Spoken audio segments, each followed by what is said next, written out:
साथियों, आज की कहानी है एक महिला की देशभक्ति। एक समय की बात है, देश की सीमा के किनारे बसे एक गांव पर कुछ आतंकवादियों ने कब्जा कर लिया और वहां लूटपाट मचा दी। सैनिकों को सूचना मिली तो वह तुरंत ही उनसे निपटने के लिए चल पड़े।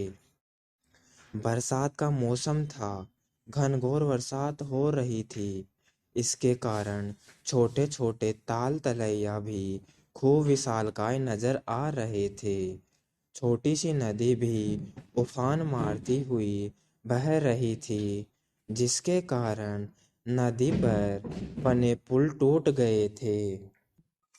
सैनिकों को वह नदी पार करनी थी, मगर पार कैसे करते? सैनिकों ने सोचा, कई प्रकार की युक्तियां लगाई, किंतु वह पार पाने में असमर्थ रहे।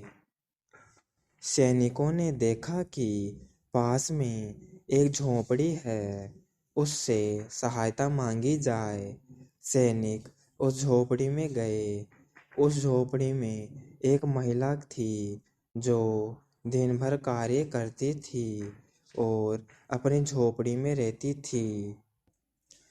उस महिला के पास अन्य कोई साधन या घर नहीं था।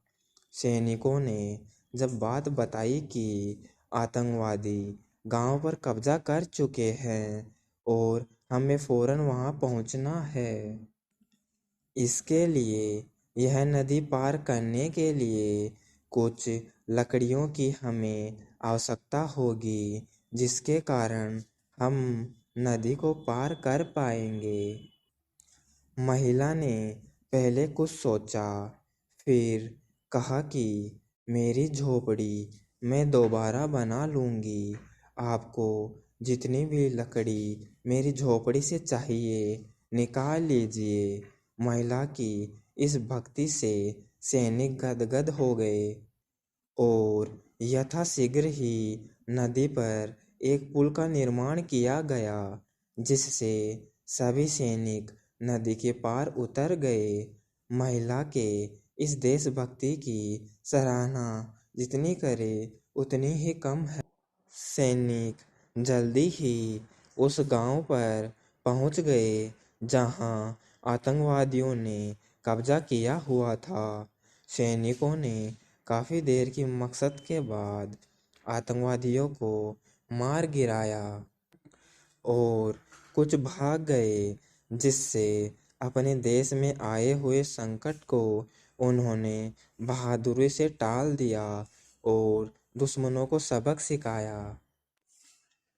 कहानी से सीख, देश प्रेम और देशभक्ति से बड़ा कोई धर्म नहीं है। देश है तो हम है, ऐसा मानकर देश की सेवा करनी चाहिए। अगर व्यक्ति को देश भक्ति का मौका मिले तो उसे जरूर अपना देश प्रेम दिखाना चाहिए। यही सर्वथा उचित है और धर्म भी यही कहता है।